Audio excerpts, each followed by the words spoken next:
How's everybody doing? Hey, last time I was here, it was right after Christmas, and Ryan asked me to preach, and it was kind of cool. But there were 3 people here in the audience, while you're preaching and stuff. That's so hard. I mean, it's just crazy. Hey, you could not have picked a better Sunday to be here. I am just so thrilled that you could be here on Super Bowl Sunday. Come on. I was going to wear a particular jersey, but I didn't want to alienate people, so this is a throwback, Cardinal jersey, so I'm happy. But I will just say one thing. Tom Brady has 6 rings, Super Bowl rings, and 7 is the perfect number. Right? No, I'm not going to alienate. I'm not going to say anything. I'm just going to, hey, by the way, this is so nice. I'm going to share things I didn't share in the first service and stuff too. Any of you guys, I didn't even know this was a thing. Dad jokes, Oh yeah, okay, dad jokes and stuff. Well, my grandkids are constantly around the Super Bowl telling me dad jokes. Okay, hey, you got to tell people this one. How about this? Where do hungry football players play? Now this is, a 6-year-old. In the Supper Bowl. He's going to feel really disappointed unless you guys get... How about this one? What do you call a lineman's kid? A chip off the old blocker. Anyway, they come with this list of things. Here's a side note. Some time ago, this is years ago, I did a series at another church called Fan or Follower. And, I'm a fan when it comes to sports. I always have been. I played sports my whole life. But when it comes to this day, my life, I want to be a follower, not just a fan of Jesus. I want to be a follower of Jesus. And the fact that you're here today tells me that's exactly what you guys want to. You want to be a greater and greater and bigger follower of Jesus Christ. And today we're going to dig into some things I'm going to share with you. And I don't know if you know this, because I teach here about 5 or 6 times a year. You may think I just pull something out of the past. Every time I'm here, I always like to share something new that I'm going through myself. So this is the second time I preached it, and the first service was the first time I preached it. So, you guys, by the time the third service comes, it's going to be good, That's all I can say, But here's the idea. This morning, I want to talk about what I call red letter living. Now, if you grew up in church world, okay, you understand a little bit what red letters were all about. Because the Bible, even your app on the phone, some versions, the words of Jesus, right, are in red, okay? Now, the problem with that is sometimes we think those are more important than the rest of the Bible. It's not. All of the Bible is inspired. Every word of the Bible is inspired. But the words of Jesus are kind of interesting. In fact, the first time I got interested in this was really listen to a David Crowder song, called Red Letters. Ever hear that? Listen to the first verse. First verse says, "When I read the red letters and the ground began to shake, the prison walls started falling, and I became a free man that day." The words of Jesus ought to impact us. We ought to leave here today different. In fact, when you arrive, as you're driving up, as you're walking in the walk, I pray that you would pray a little quiet prayer. Oh God, what are you going to do today that's going to change my life? Don't come for more information. You got information up to your eyeballs. Oh God, what are you going to do today that's going to change my life? Every time I gather together, I want to do that. So this red letter living, I got to think, what would it be like if you and I were walking beside Jesus, the ultimate mentor, and just listening to those words? And of all the places to look, I thought, let's look at the best sermon around, the Sermon on the Mount. And I understand women's ministry going through Sermon on the Mount. Isn't that interesting? God's timing. Matthew has maybe the longest portion of the Sermon on the Mount, but I want to look at a little bit out of Luke chapter 6. And the thing I like about this is, I want you to just imagine, come on, here with me, just imagine you're there on the side of the Sea of Galilee, and a crowd is gathered, and they're waiting, they're just hanging on the words.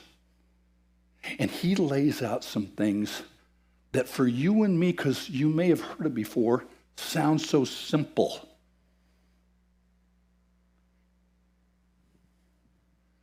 Simple's not bad. In fact, for my pea brain, simple is great. But the problem with simple is you and I look at it and say, "Oop, I've heard that before. I know that. That's a piece of cake. That's kindergarten stuff." But they're teaching that right now in kindergarten. They're teaching that in the nursery right now. But you know the way Jesus taught? The common people like you and me love to hear him. They love to hear him speak. And they love the simple things because it makes sense. When you come here to church, I don't want you to come and say, "Man, I didn't hear it, understand a thing that dude said." I want you to come and say, "That makes sense. Oh, never thought of it that way before." So we're going to look at Luke chapter 6, and I want to dissect a common, well-known verse. Now, we'll look at the context here in a little bit, but I want to look at one verse, one principle, and this is it. Treat others as you want them to treat you. Say it. Duh. You've been listening to that your whole life. Your mom told you that. Her mom told her that. Come on. That's about as thin as anything I've ever heard, but I want to tell you, and I've taught systematic theology for years, that this is a theologically pregnant verse. There's a lot of depth to this. And so I want to challenge you as I'm challenging me. I told you, second time I've preached this, so I'm still working through it myself, okay? Here's the deal. It says in Luke chapter 6, verse 31, I want to actually read it. Do to others, remember Jesus, Sermon on the Mount, do to others as you would have them, or some versions say, or want them to do to you.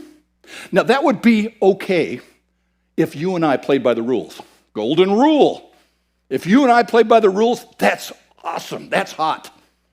The problem is you and I and many, many other people play by a different set of rules.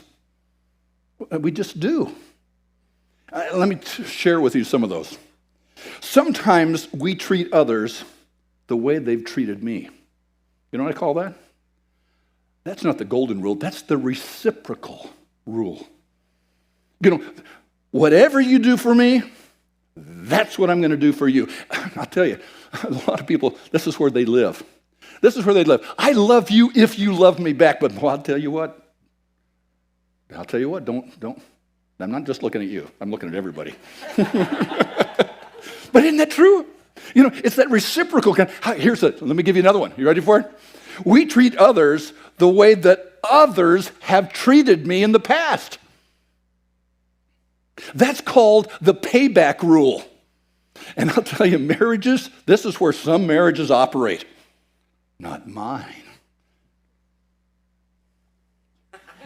Not mine, waiting for lightning to strike or something. No, it's so popular because the way my parents treated me is often the way I'm going to treat my wife, Janet.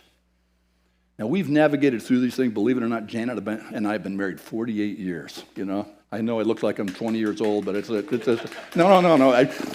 That's a cheap way to get applause, but I'll do anything for it and stuff. But that's so, you know, or my former spouse treated me this way, and that's how I'm going to treat. That payback rule is devastating relationships, whether you're married or just in a relationship with someone. The third way, treat others the way I think they're going to treat me. That's what I call the I imagine rule. You know, I imagine, you look like you're going to do a number to me, you know? And so I'm going to cut you off at the pass because I think you're going to treat me this way. And so therefore, I'm going to do it before you do. Some people have put it this way: do one to others before someone does one to you. You know? It's true. I just call it, I imagine. I imagine that. Well, the golden rule is so simple, but it's so, like I said, theologically rich. Treat others the way you want them to treat you. Now, here's the question, and this is legit. How do you want your boss to treat you? How do you want your wife to treat you? How do you want your kids to respond to you and treat you? How do you want your neighbor to treat you? That's the question that we need to ask ourselves every time we dive deep into God's Word. What are the implications? If you come in here just learning information, I'm not going to do it for you. It's not going to do it for anyone. In fact, I love doing this. Lean in here for this one. You think about the most religious people that Jesus hung with had this much information. They knew more than anyone else, and nobody cares. I'm not saying I believe. I've got graduate degrees and several. Education is good, but people don't care. They didn't care about the Pharisees and so on and how much they knew. They care a bit about how does it work? How is it fleshing out in your life? People are looking at you all the time, whether you think about it or not. I was on a college campus. I worked in college, for quite a while. Yeah. And it's a true story. I was up on the second floor at San Joaquin Delta College, the second floor. And I was minding my own business, and it looked like a little chalet. It was really kind of cool, and you're hanging out, and there's this girl that had just come out of the bookstore, and she is chewing on a big wad of bubble gum. And I'm up here. She doesn't even know I exist. But you know what I did? I said to myself, I haven't chewed bubble gum for a long time. I went down to the bookstore and got a big bunch of bazooka. She communicated, and she didn't even know I exist. Check it out. You're communicating, and you don't even know it. And people don't, hey, they're not even looking. At least you think at you, but they are. They are. So here's the deal. Yes, it's a simple passage, but I want you to see there's a difference. When you hear the word want, treat others the way you want or you would have them treat you, we think immediately selfish. This is what I want. Because this is what I want, this is how I'm going to treat them. Because I am the standard. What do I want? That's not really what it's saying here. The syntax of this thing is actually saying this. Figure out what they want and then do that. This will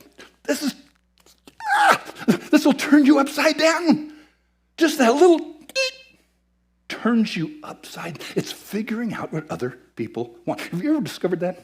Have you ever discovered that what you want and what they want isn't necessarily the same thing? For Christmas, you bought your wife a fishing boat. She didn't want it. She invited you in the house because she bought new drapes. And guys, you said, oh, this is awesome. But in your heart, you don't care. A fifth grader say, hey, we're going to go out and buy something. Oh, boy, clothes. It's true. Figuring out what other people want is huge because I know what I want. And you know what you want. But the adventure is figuring it out for the other person. I believe that most of what Janet and I do now is we help leaders around the world really to strengthen their marriages and to navigate pornography that kind of entered into their relationship or leadership issues or depression, burnout issues and things like that. So it's amazing. Because of isolation right now, we're busier than we've ever been. It's crazy. But we found something interesting in terms of marriage. We've found that most frequently marital breakups occur because we lack the skill or the awareness of how to meet each other's needs. In fact, If you're married or if you plan to get married, there's a great book. It's called His Needs, Her Needs. And I love the subtitle of the book. The subtitle is How to Affair-Proof Your Marriage. And this guy had done research on thousands of people and couples and asked the husbands, what are your most important needs and wants? And then asked wives, what are your most important needs and wants? And this book basically lays them out. Now, is it going to hit you exactly? Of course not. But I'm telling you, it's going to be about 85%, 90% accurate. You want to know what the 5 top needs for a guy? No, I don't. No, you want? Yeah. Thank you. Thank you. Number 1, and this is something that's a surprise, the need for sexual fulfillment in marriage. Oh, I didn't see that one coming.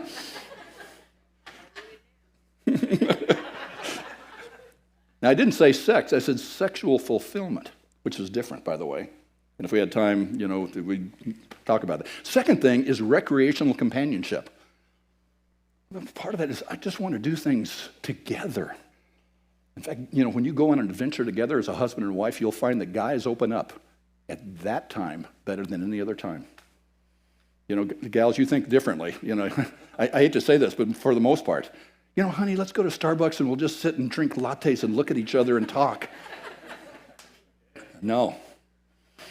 That doesn't happen.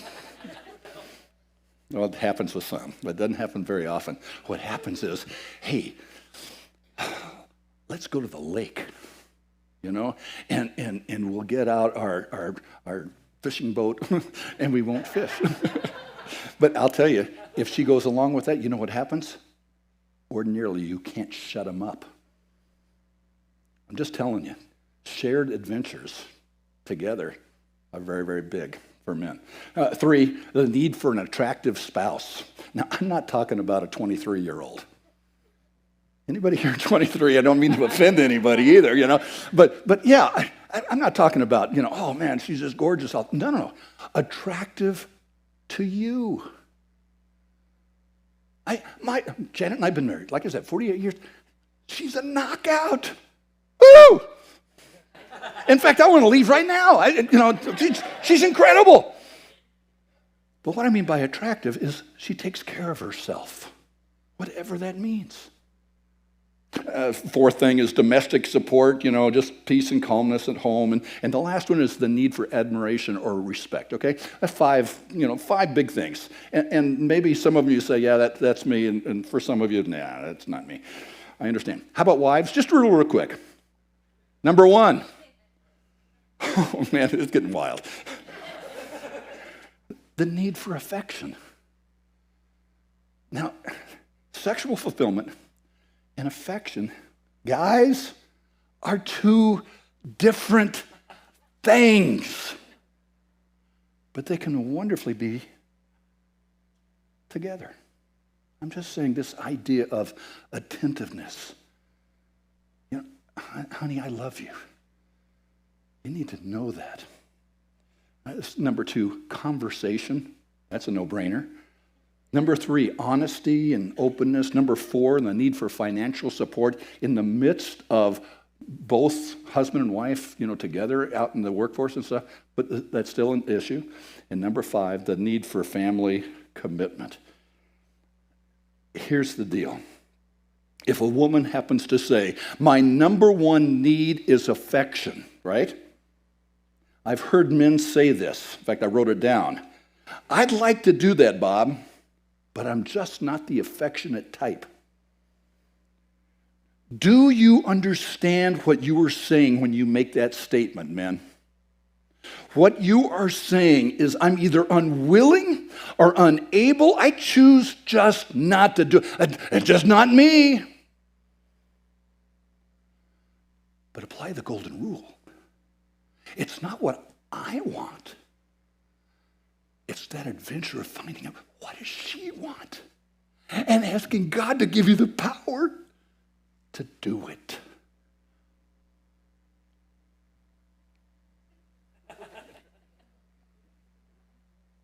It's electric. It's electric when you stumble across that. Do to others what... I'm telling you, this is just huge. Just huge. And husbands, wives, and this isn't just for you, but I'm talking about any relationship going forward and so on, don't fall into the trap of what I call a standoff. You didn't meet my needs, I'm not going to meet your needs. I'm not going to be the first one to be nice. Have you ever done that? Have you ever been in... Listen, I'm preaching things that didn't even come close. I hope we have time in the first service. Have you ever been in bed, if you're a husband and wife, and you're both mad? And you're like this? And I'm not even going to look at her. I'm going to wait till she turns and says, "Oh, honey, you're right. I was wrong. I'm sorry." Ain't going to happen. Don't wait for one person to be nice. Lean into the strong, simple teaching of God's word. But here's the big question. How does that become more than just a platitude? How does a platitude, you ready for this, turn into an attitude? How does a relationship trump the rule? Well, it's interesting, by the way, that this golden rule that Jesus shared in the Sermon on the Mount is actually copied in some form by most major religions. Did you know that? And just real quick, Islam has a rule that says this: no one of you is a believer until he desires for his brother that which he desires for himself. Judaism, what is hateful to you, do not do to your fellow man. Buddhism, hurt not others in ways that you yourselves find hurtful. Taoism, regard your neighbor's gain as your own gain, and your neighbor's loss as your own loss. Confucianism, do not unto others as you would not have them do unto you. Did you know most of these are set in the negative, but Jesus is always set in the positive? And there is a significant difference, and here's the big one, and this is the money verse to take home with you, is simply remember that Jesus offers the power to do what you might not want to do. That's the whole thing. This is not just a matter of platitude. Oh, son, I want you to treat people. Oh, wait a minute. The bottom line is, it's really hard to do that. Somebody comes up to you and hits you in the face with a 2x4. If I did that to you, I'd probably really get beat up. But you're not going to have warm fuzzies. Oh, man, I didn't love that guy. And we think that's what we're talking about here. We're not. You would probably never have good, warm, fuzzy feelings to somebody who's going to hit you in the face with a 2x4. But asking Jesus to give you the power, the ability to move outside of what you want and begin to do actions, not feelings, actions that represent a love relationship. Sometimes we just confuse the whole feeling thing. I don't feel like loving her. I don't feel like loving him. Jesus says, "Hey, I don't care how you feel. Do it." Because love isn't a feeling anyway, it's an action. Now here's the deal. Keeps on. Oh, I hope we have time. In Luke 6, it goes on, and so now we need to look at the context. We should always look at context. I hope, standard Bible hermeneutics, okay? Luke chapter 6, starting at verse 31. Okay, this is what is said right after the golden rule. You ready? And by the way, it doesn't sound so golden when you do this. Do to others as you would have them do to you. If you love those who love you, what credit is that to you? Even sinners love those who love you, or love them. And if you did good to those who did good to you, what credit is that to you? Even sinners do that. And if you lend to those from whom you expect repayment, what credit is that to you? Even sinners lend, expecting to be repaid in full. Love your enemies and do good to them. and lend to them without expecting to get anything back. Then your reward will be great, and you will be children of the Most High, because he is kind to the ungrateful and the wicked. Be merciful, just as your Father is merciful. Wow. I mean, I just wish we could stay with the golden rule thing. But he gives us a context for it to work. Did you catch that? Here's some of the things. He says, first of all, he says, I love this. He says, you love not only your friends. You know, I can hang out here at North Valley all the time because most of you like me. There are a few of you, but most of you do. I mean, you know what I'm saying? It is always great to hang with your buds. It's always great to rub shoulders with people that know you and they care about you and they know you good, the bad, and everything. And we just hang out together and just have a great old time, right? And he said, applying this to those friends isn't what he's talking about here, because that comes naturally, whether you're a church person from church world or not. The second application, he says, is you do good not only to those who do good to you, but to everybody. I want to share, and I hope this is okay, Ryan, if you're watching, a 4-letter word with you. Ryan, I'm sorry, but I'm gone next week. You ready? The 4-letter word is fair. Fair. It's not fair that I've got to do good to everybody. That's just not fair. You don't understand what happened to me. You don't understand my mom. She is just awful. You don't understand my dad. You don't understand the situation. Because Jesus, if you understood the situation, then you wouldn't say what you're saying. Can you believe? We say that all the time. To God himself, we say, if you really understood what was going on, God's turning around looking at, what? I made you. And I also made them. I want you to apply this to everyone. Not to the point of guilt where you're guilting yourself. That's nuts. Stop that. Just stop it. But to really make this application sing, he goes to the third application, one that I didn't see coming, and maybe you didn't either. The third application, he starts talking about lending. Whoa! Now you're talking about money. Strange statement, if you lend only to those who expect to pay back. Who wouldn't do that? Who would do? That's why you invest money. You don't invest in the stock market. You don't invest in a bank. You don't invest in anything unless you know it's coming back. Nobody says, hey, I think I'm going to invest in this thing. We're going to lose about 20% this year. Nobody does that.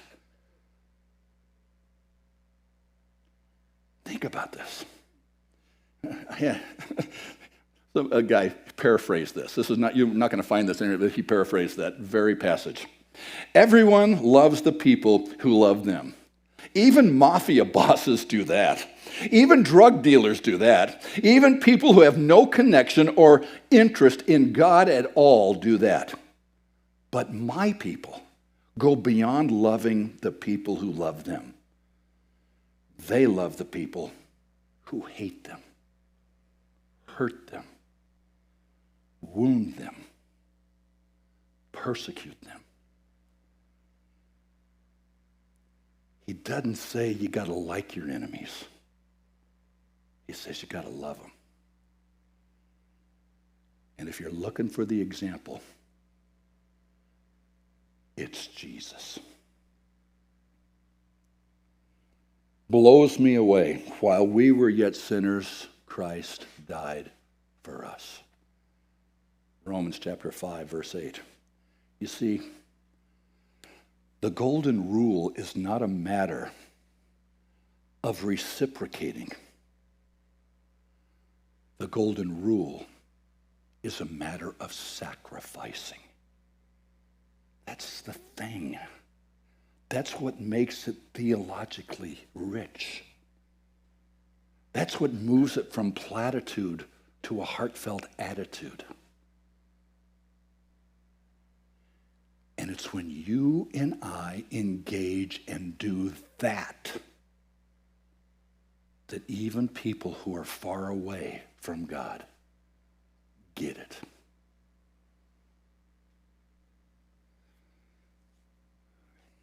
Janet and I started the first church in Anthem, as a lot of guys know. And we had a youth group that met in our home. And it's like on Wednesday nights and stuff. And so it got to be a really pretty good-sized youth group and so on. I happened to be out of town.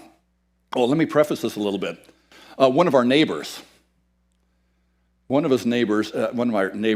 Andy, there's an Andy back there, so his name happened to be Andy as well.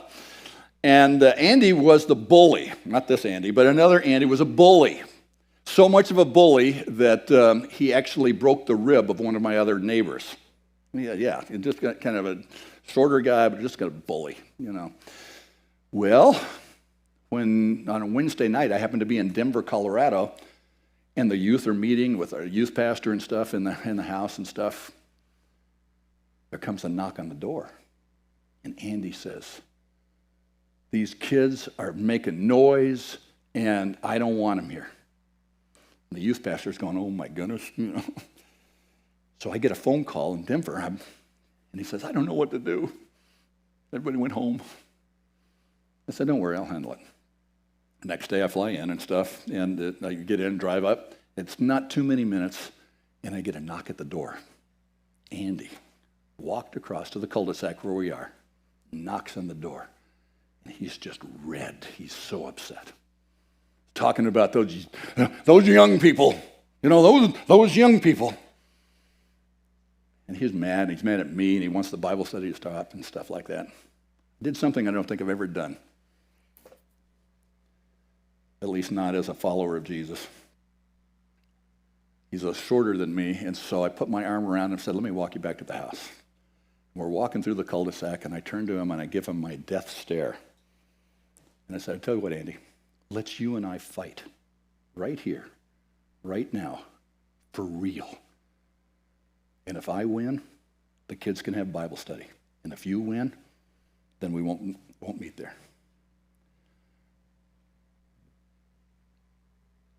His countenance just... And then I said, so awkward, "I'm just kidding you, man." And he just, oh. And from that moment on, we were best friends. There was never any trouble with him. In fact, he always looked for me. He'd honk. You know, he was excited. And all these kind of, it just changed. Well, that's not the rest of the story.